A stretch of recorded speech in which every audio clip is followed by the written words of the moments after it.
السلام عليكم ورحمة الله وبركاته. أهلا بكم معايا فيديو جديد من وي. فيديو النهاردة إن شاء الله هشرح فيه معاكم فكرة جديدة لعمل مفرش سرير أو بطانية بيبي، وممكن كمان نستخدم الفكرة لعمل شال مستطيل أو مفرش سفرة أو سجادة كمان باستخدام خيط الكليم أو المكرمية بطريقة سهلة جدا وبسيطة. هنستخدم في الفكرة بتاعتنا النهاردة مستطيل الجراني بشكل صغير زي ما احنا شايفين، يعني هو ما بيتعداش ال3 سطور، اقصى حد ليه هو ال3 سطور زي ما احنا شايفين. ممكن تزودي عدد السطور طبعا، بس هتكون كل الوحدات بنفس العدد الزيادة. احنا هنستخدم النهاردة، احنا عندنا سطر 2، تالت سطر بنشبك فيه وبيكون لون القاعدة الخاصة بالمفرش او البطانية. قطعة سهلة جدا وبسيطة، وبتسمح لنا كمان نستخدم مجموعة من الالوان، وبجد يعني الفكرة دي اكتر فكرة ممكن تستخدمي فيها بقايا الخيوط. هنستخدم مع بعض خيط صوف متوسط سمك مع ابرة رقم 3.5 ملم. هنقول بسم الله الرحمن الرحيم. في البداية طبعا بنستخدم الألوان بتكون داخل الشكل المستطيل، والقاعدة بتاعة المفرش بتكون بالأبيض أو بالأسود أو بأي تدريجة ألوان انت حباه، بس الأسود بصراحة فيها بيكون في منتهى الجمال والروعة. بجيب الخيط بتاعي، بسيب منه مسافة بالشكل ده زي ما احنا شايفين، بلف حلقة على الهواء، بدخل داخل الحلقة، أسحب الخيط وأخرج. طرف الخيط بشده بقى في العقدة البداية. هبتدي ارتفع كام سلسلة؟ هنرتفع 21 سلسلة. عشان ارتفع عدد السلاسل بيكون عندي على الإبرة حلقة، بلف خيط واخرج منها بسم الله كده. 1 2 3 4 5 6 7 8 9 10 11 12 13 14 15 16 17 18 19 20 21. دي بتكون القاعدة بتاعتي اللي بشتغل عليها الشكل المستطيل. هسيب من السلاسل دي 1 2 3 4 5، وهروح لرقم 6 اشتغل 3 غرزة عمود بلفة. طيب ازاي بنشتغل غرزة العمود بلفة؟ وطبعا تكوين 3 أعمدة بيديني غرزة جراني واحدة. بيكون عندي على الإبرة حلقة، بلف لفة واحدة لأنه عمود بلفة واحدة بيكون معايا كده حلقتين. بنعد بقى 1 2 3 4 5، وفي رقم 6 بدخل في الحلقة الخلفية الباك لوب مع المطب اللي في الخلف، لاني هشتغل اكتر من غرزة في فراغ واحد. لو هشتغل غرزة واحدة باخد الباك لوب الحلقة الخلفية فقط لا غير. هسحب بقى الخيط، الف الخيط واخرج من هنا. معايا على الابرة 3 حلقات، بلف الخيط واخرج من حلقتين، اتبقى لي حلقتين هلف الخيط واخرج منهم. يبقى كده عندي عمود تاني في نفس الفراغ، 2 تاني في نفس الفراغ، 3. من فوق ما باخدش سلاسل، لكن من تحت بعد بقى ايه 1 2 واروح لرقم 3، هلف الخيط على الابره، بعد 1 2 بسيبهم واروح لرقم 3، بشتغل كمان 3 عمود بلفه كده. 1 2 3. تاني بكرر من فوق ما باخدش سلاسل، من تحت بعد 1 2 بلف الخيط على الابره، بروح لرقم 3 واشتغل فيها 3 غرزة عمود بلفه. 1 2 3. بكرر تاني، بلف الخيط على الابره وبعد 1 2، وفي رقم 3 بدخل وبشتغل 3 عمود بلفه. 1 2 3 في نفس الفراغ، ألف الخيط على الإبرة وبعد 1 2، وفي رقم 3 بدخل وبشغل 3 عمود بلفة كده. 1 2 3. طيب بتبقى لي سلاسل صح يا بنات؟ بقى لي كام سلسلة؟ 3. هسيب منهم 2 وهروح اشتغل، بلف الخيط على الإبرة وبسيب 1 2 واروح اشتغل غرزة عمود بلفة 1 في آخر فراغ، بالظبط زي ما عملنا في بداية السطر. سيبنا من تحت سلسلتين، وبعتبر بقية السلاسل اللي فوق دي ال3 اللي هم طبعا احنا كنا سايبين 5، 3 منهم هيكونوا عمود بلفة 1، وسلسلتين المسافة اللي تحت زي ما احنا عملنا في نهاية السطر بالظبط. طيب في نفس المكان اللي انا واقفة فيه هرتفع بسم الله كده 1 2 3 سلسلة، وهعتبرهم عمود بلفة، وهلف شغل الناحية التانية. بشتغل فين يا بنات؟ شايفين بقى المكان اللي فيه الفراغ ده؟ لان المفروض ان احنا في غرزة الجراني بنشتغل على الفراغات بس. انا كده ارتفعت 3 سلسله واعتبرتهم عمود. في الفراغ اللي ما بين العمود والثلاثه عمود اللي بعدهم بشتغل 3 عمود بلفه، يعني بشتغل 2 عمود بلفه بعد الاول اللي احنا اشتغلناه ده، لان اول عمود بعتبره هو البداية بتاعتي من التالتة، يعني هشتغل في الفراغ ده مرتين كده، 1 2، بحيث يكون المجموع معايا 3 عمود بلفة. هسيب ال3 أعمدة، ما باخدش مسافة من فوق خالص ولا سلاسل، بروح للفراغ اللي ما بين كل غرزتين جيراني واشتغل 3 عمود بلفة كده، 1 2 3. هرجع في الفراغ اللي بعده، بسيب ال3 أعمدة واروح في الفراغ على طول زي ما احنا شايفين اهو، واشتغل 3 عمود، 1 2 3. الفراغ اللي بعده 1 2 3. الفراغ اللي بعده 1 2 3.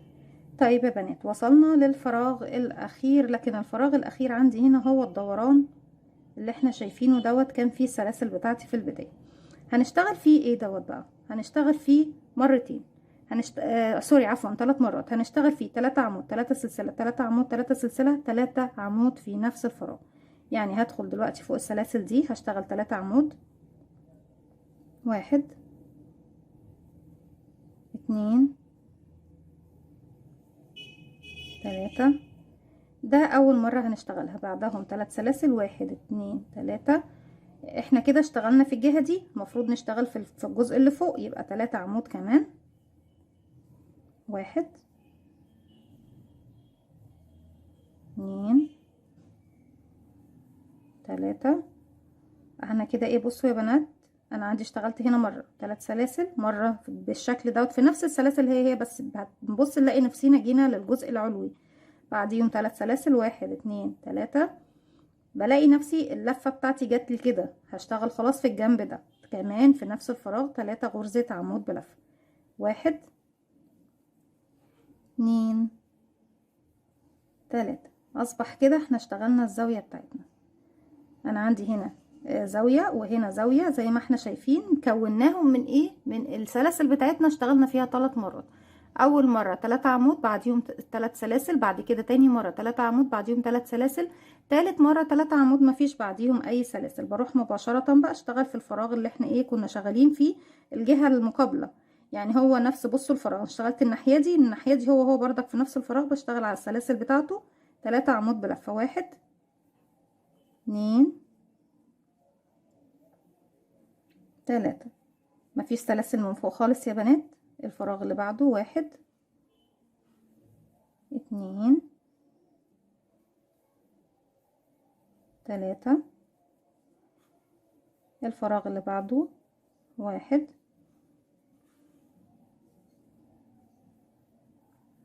2 3. الفراغ اللي بعده 1 2 3. طيب وصلنا فين؟ وصلنا لمكان الزاوية او الزاوية. طيب احنا ما تنسوش ان احنا في بداية السطر اشتغلت في الفراغ ده، المفروض في الفراغ ده بشتغل كام؟ بشتغل 3 مرات. اشتغلت مرة اللي احنا طبعا ابتدينا بيها هنا اهي، ارتفاعي، واشتغلت مرة. هشتغل كمان بقى مرتين، يعني هدخل دلوقتي واشتغل في الجهة دي 3 عمود، 1 2 3 و3 سلسلة، 1 2 3. ومرة كمان اللي هي رقم 2 اللي هي جاية بالطول بقى، يعني اشتغلت هنا مرة وهنا مرة، فاضل لي المرة اللي فوق، 1 2 3. طيب انا كده اشتغلت ال3 مرات، ايه فاضل يا بنات او ايه ناقص معايا؟ ناقص معايا ال3 سلاسل بس، لان انا عشان امشي من هنا للمكان ده اقفل فيه لازم اخد السلاسل بتاعتي، 1 2 3. وهروح لتالت سلسلة ارتفاع، بدخل فيها وبلف الخيط واخرج من تحتها، ومن تحت الحلقة اللي عندي على الابرة بغرزة منزلقة، وبعد كده بسحب الخيط بتاعي. طيب بالشكل دوت كده كونا الشكل المستطيل بتاعنا. وبنفس الطريقة دي بتفضلي تشغلي عدد الوحدات كلها اللي هتكوني منها المفرش، ايا كان العدد على حسب المقاس طبعا اللي بتستخدميه، طيب بتعرفوا يعني معلومة، يعني سؤال كتير جدا بيجيلي على القناة: يا رندا ازاي نقدر نعرف مقاس المفرش او كمية الخيط اللي احنا بنستخدمها في المفرش؟ هتشغلي وحدة بس زي ما احنا شغالين كده وتبتدي تقيسيها. هتقيسي العرض بتاعها او الطول بتاعها، وتشوفي مثلا العرضها قد ايه وطولها قد ايه، وتمسكي الرقم اللي انتي حسبتيه معاها. وليكن مثلا ان الوحدة بتاعتي طلعت 10 سنتي في الطول و10 سنتي في العرض. هناخد ال10 سنتي نقسمهم على الطول مرة وبقسمهم على العرض مرة. طيب انا لو هعمل مفرش متر في متر او بطانية متر في متر، يعني الطول 100 سنتي والعرض 100 سنتي، يعني محتاجة 10 وحدات. انا لو قسمت ال10 سنتي على ال100 سنتي هيديني ايه؟ 10 وحدات. يبقى 10 وحدات في الطول و10 وحدات في العرض. هنضرب الطول في العرض، يعني محتاجة 100 وحدة. لو ضربنا ال10 في 10 هيطلع لنا 100. يبقى احنا محتاجين 100 وحدة للمربع او المفرش بتاعي عفوا. طيب سواء بتستخدمي بقى شكل مستطيل، شكل مربع، شكل سداسي، ايا كان انت بتقيسي الوحدة بتاعتك وتقسميها، يعني تقسمي طولها على الطول وتقسمي عرضها على العرض. هتعرفي زي ما احنا قلنا ايه عدد وحدات العرض وعدد وحدات الطول، بنضربهم في بعض بيطلع لنا عدد الوحدات النهائي للمفرش كامل. طيب ازاي بقى اعرف كمية الخيط المستخدمة الصحيحة بدون ما يكون معايا زيادة او نقص؟ بجيب القطعة اللي انا اشتغلتها دي وبعد كده بفكها تاني، بوزن كل لون لوحده. وليكن مثلا احنا قلنا ان اللون الابيض او اللون الاسود هيكون قاعدة عندي في المفرش، يعني بستخدمه في كل عدد المربعات اللي هم ايه طلعوا عندي 100. فبضرب وزن اللون الابيض او اللون الاسود او اي لون بتستخدميه للقاعده، بضربه في عدد المربعات الكامله اللي هي 100 قطعه او 100 وحده. طيب بالنسبه للالوان الداخليه، على حسب كل لون انت محتاجه منه قد ايه. يعني مثلا اللون الاورنج انا محتاجه منه 50 وحده، محتاجه منه 20 وحده، فبتضربي الوزن اللي بيطلع لك للون دوت في ال20 وحده او في ال100 وحده او في 50 وحده او في اي عدد بقى انت محتاجاه. ولو هتشكلي مجموعه الوان، شوفي الوزن اللي طلع من الاورنج مثلا بتشوفيه هو على فكره لاي لون تاني. يعني انت لو هتستخدمي احمر، اصفر، اخضر، ازرق، اي لون تاني بيكون هو نفس المساحه او الوزن اللي انت عملتيه داخل القطعه. فبتضربي شوفي محتاجه من كل لون كام مربع او مستطيل، وبتضربي اللون اللي طلع لك من الاورنج في العدد اللي انت محتاجاه. هيطلع لك بقى الوزن بالصافي بالملي، مفيش فيه ناقص ولا زياده. بس طبعا نصيحه مني ان في كل لون هتستخدميه هاتي شله زياده احتياطي، طبعا ايدك تكون شدت الخيط فوتت الخيط فمفيش مشكله، ما يفرقش معاكي ايه، حاجات بسيطه. طيب بالشكل ده احنا بنكون طبعا عرفنا ازاي نعرف وزن او كميه الخيط اللي احنا محتاجينها، ونعرف كمان مقاس المفرش اللي احنا هنشغله. في المرحله دي عايزين نبتدي بقى نشوف طريقه تشبيك الوحده بتاعتنا. طيب طريقه التشبيك احنا عندنا اكتر من طريقه تشبيك، بس احنا بما اننا بنشتغل بغرزه الجراني يعني هنشبك بطريقه الجراني، وانا بفضل الطريقه دي جدا بالنسبه طبعا لعمل مفارش مربعات او مستطيل او شكل سداسي لغرزه الجراني. بحب جدا طريقه التشبيك دي. طيب احنا عندنا اكتر من طريقه زي ما قلنا، سواء هنستخدم الخيط والابره، لان في بنات كتير بيستسهلوا طريقه الخيط والابره، وكمان غرزه المنزلقه وغرزه العمود بنشبك بطريقه معينه، وكمان عندنا غرزه الحشو، واكتر من طريقه في غرزه الزجزاج وفي غرزه يعني بطريقه السلاسل. في حاجات كتير جدا او طرق كتير جدا للتشبيك. احنا النهارده هنشبك بطريقه معينه منها. لو انا هشبك في الجهه دي، يعني لو بصوا، لو هشبك الجهه دي اللي بالعرض دي مع جهه العرض هبتدي من هنا. طيب لو هشبك هنا مع هنا الجزء اللي هو في الاعلى ده، هبتدي من هنا لهنا. خلاص يا بنات، يعني نبقى عارفين المكان اللي هنوصل فيه الخيط بتاعنا. هجيب الخيط هسيب منه مسافه والفه حلقه على الهواء، هدخل بقى في الزاويه اللي انا هبتدي اشبك من عندها. انا هبتدي من هنا، هدخل الف الخيط واقفل العقده البدايه، هسحب الحلقه الجديده من تحت بالشكل ده، واخلي خيط دوت معايا في الخلف اخفيه معايا. هرتفع في المكان دوت 1 2 3، وهعتبره اول عمود بلفه. انا عندي دي زاويه، الزاويه يعني بشتغل فيها مرتين، يعني اشتغل 3 عمود 3 سلسله 3 عمود في نفس الفراغ. وهنا دي كمان زاويه، يعني بردك هشتغل فيها مرتين. طيب اول مره هتكون مكونه من 3 عمود، دي اول عمود فيهم او ده اول عمود فيهم. هدخل تاني اشتغل كمان 2 عمود، 1 2. طيب مفروض كنت بشتغل 3 عمود 3 سلسله 3 عمود، صح يا بنات؟ طب انا دلوقتي محتاجه ان انا اشبك. اشتغلت 3 عمود، هاخد سلسله واحده بس بعدهم، وهقول لكم السلسلتين التانيين هيكونوا ايه مصيرهم. طيب انا عندي هنا وش الشغل، والناحية التانية كمان وش الشغل. قلب الشغل الاتنين ايه قصاد بعض زي ما احنا شايفين. طيب انا اشتغلت 3 عمود قصاد ال3 عمود دول اللي هما في الزاوية في الجهة المقابلة، وسلسلة. المفروض السلسلة التانية بدخل بقى من تحت ال3 سلاسل اللي هما في وشي في الخلف، هسحب الخيط وهخرج كده معايا على الابره حلقتين، الف الخيط واخرج منه كاني عملت غرزه حشو. وبعتبر السحبه دي او غرزه الحشو دي هنبص نلاقي ايه من فوق، هي عملت لي فراغ واحد او مكان واحد كانه مكان السلسله. اذا انا خدت كده سلسله رقم 2. طب رقم 3 باخد سلسله بعد غرزه الحشو دي، يعني سلسله قبلها وبعد كده غرزه حشو في الجهه اللي هي الخلفيه عندي، اللي هي عند الثلاث سلاسل اللي في الخلف، واخد بعدهم سلسله. هكمل بقى في الزاويه دي، هرجع الف الخيط على الابره واكمل في الزاويه دي كمان 3 عمود بلف. 1 2 3. طيب انا ما كنتش باخد طبعا اي سلاسل في المكان اللي هنا ده، كنت بروح مباشره اروح اشتغل هنا. بس قبل ما اروح اشتغل هنا بصوا، يعني انا هنا كده اشتغلت الزاويه، هحط الزاويه على الزاويه اصبحت كده زي بعضها 3 عمود قصاد ال3 عمود. هنا غرزة الحشو، يعني سلسلة غرزة حشو سلسلة، يعني بمثابة ال3 سلاسل. هنا ال3 عمود اللي عملناهم في الاخر قصاد ال3 عمود دول. انا واقفة فين اهو، انا لو عدلت ايدي كده هلاقي نفسي واقفة عند الفراغ ده. هنزل من تحت الفراغ ده والف الخيط واخرج منه، ومن الحلقة اللي عندي على الابرة، او ان انا بعمل غرزة حشو يعني بلف الخيط واخرج من الحلقتين الموجودين عندي على الابرة، واروح الف الخيط وادخل بقى في الفراغ اللي بعدهم اعمل 3 عمود بلفه. 1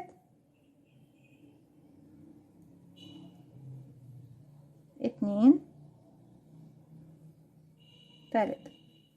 تاني برجع، انا هنا ال3 دول قصاد ال3 دول، انا فين؟ انا مكان الفراغ. هنزل من تحت الفراغ ده اسحب الخيط واخرج معايا حلقتين، الف الخيط واخرج منهم، او بعمل غرزه منزلقه ايهما افضل، بس انا بفضل غرزه الحشو. والف الخيط واروح فين؟ هروح هنا عند الفراغ اللي بعده اشغل 3 عمود. 1 2 3. هلاقي نفسي عند الفراغ اللي بعده ورا غرزة حشو من تحت كده. نروح فين؟ نروح للفراغ دوت نشغل 3 عمود. 1 2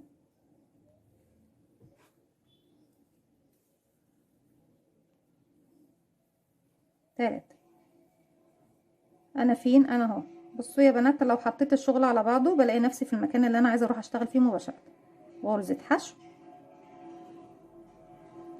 الفراغ ده 3 عمود، كل فراغ عادي بشغل فيه بس 3 عمود. 1 2 3. غرزه حشو، الفراغ هنا عندي الاخير بالنسبه للجهه دي، لان انا بعد كده هلاقي زاويه هشتغل هنا 3 عمود. 1 2 3. هبص الاقي اخر فراغ بردك من هنا هعمل فيه غرزة حشو، وابص الاقي نفسي وصلت للزاوية. طيب الزاوية بتاعتي بنشتغل فيها مرتين، 3 عمود 3 سلسلة 3 عمود. هروح اشتغل اول 3 عمود. 1 2 3. وهاخد سلسلة واحدة. هلاقي نفسي فين؟ انا خلصت. بصوا ال3 عمود قصاد ال3 عمود اللي وراهم على طول اهو. بصوا لو جبت شغل كده هلاقي نفسي وصلت لل3 سلاسل. اخدت سلسلة، هنزل بقى اعمل غرزة حشو في المكان ده مكان ال3 سلاسل، وبعد كده هاخد سلسلة كمان. المرة دي بقى هدخل في الفراغ ده اشتغل كام؟ 3 عمود كمان. 1 2 3. يبقى انا كده شبكت ايه الشكلين المستطيلين مع بعض زي ما احنا شايفين باسهل وابسط طريقة، باستخدام غرزة الجرانية زي ما احنا شايفينها، وبطريقة ان احنا في اخر سطر من السطر من الشغل اللي بنشتغل بيه، اللي هو طبعا بيكون لون القاعدة للمفرش كامل، هي دي السطر الاخير اللي بشبه فيه كل واحدة. عشان كده قلت لكم انتوا ممكن بكل الالوان اللي هتستخدموها، لو عندك بقايا خيوط من عدة الوان اعملي القطعة الصغيرة اللي هي طبعا مكونة من سطرين بس، السطر الاول والتاني، اعملي كل القطع بتاعتك مرة واحدة، وفي النهاية خالص بس بتعملي السطر الاخير لكل القطع، وبتشبكي بقى عدد القطع اللي هتشبكيها مع بعض. كل قطعة بتمسكيها تعملي لها السطر الاخير تشبكيها مع القطعة الايه اللي بعدها. طيب طريقة التشبيك اما ان انت تشبكيهم كلهم مع بعض كده وترجعي تشبكي هنا مجموعة تانية من الشكل بالشكل بالعرض كده، او ان انت تعملي مثلا 3 كده وتجيبي في المكان ده 1 2 3 يعني بالطول، وتشكلي الشكل بتاعك، يعني تقدري تعملي مرة بالطول ومرة بالعرض. طيب كده احنا في الزاوية دي اشتغلنا الزاوية بتاعتنا الجديدة. فوق ال3 أعمدة دول هاخد 3 سلاسل أو سلسلتين، 1 2 3، بس أنا أخدت 3 لأن عندي تحت 3 يعني 3 فراغات هسيبهم. هنا هروح ألاقي زاوية جديدة هشتغلها بقى بشكل طبيعي، 3 عمود 3 سلسلة 3 عمود، 1 2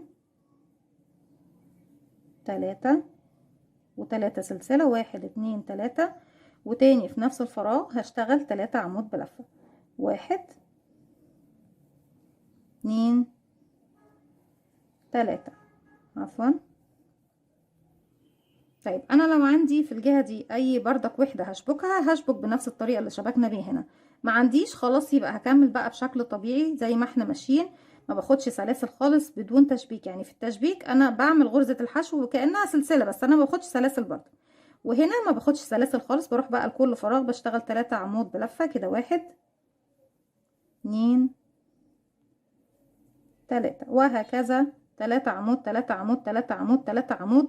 هبص الاقي الزاويه الاخيره باخد فيها 3 عمود 3 سلسله 3 عمود، وبعد كده 3 سلاسل، وهقفل هنا بمنزلقه. هكمل بقى لغايه المكان دوت وارجع لكم نكمل مع بعض. وصلت معاكم للزاويه، نشتغل فيها مرتين، 3 عمود 3 سلسله 3 عمود، 1 2 3، 1 2 3، كمان في نفس الفراغ، 1 2 3. طيب مكان الأعمدة 3 سلاسل أو سلسلتين زي ما قلت لكم، 1 2 3، وهروح بقى لثالث سلسلة ارتفاع بدخل وبقفل بغرزة منزلق، وببتدي أسحب الخيط وأقص الخيط بتاعي وابتدي أعمل إيه التنظيف زي ما احنا عارفين. واللي يحب يشوف تنظيف شغل الكروشيه موجود الفيديو الخاص بيه على القناة، اتمنى طبعا ينول اعجابكم للي يحب يتابعه. بالطريقة دي بكمل بقى الوحدات بتاعتي، وببتدي اكبر المفرش او الوحدة الشكل بتاعي عامة، سواء شال مستطيل او مفرش او بطانية، او بتعملي منه شنطة او بتعملي منه اي حاجة طبعا انت حباها زي ما قلنا في بداية الفيديو. دي كانت فكرة الفيديو، فكرة بسيطة وسهلة، اتمنى يا رب ان هي تكون سهلة وبسيطة عليكم وتنول اعجابكم. ما تنسوش لو عجبكم الفيديو تعملوا لي لايك وشير وسبسكرايب، واستنوني في فيديو جديد من وفعلوا زرار الجرس عشان يوصلكم مني كل جديد. السلام عليكم ورحمة الله وبركاته.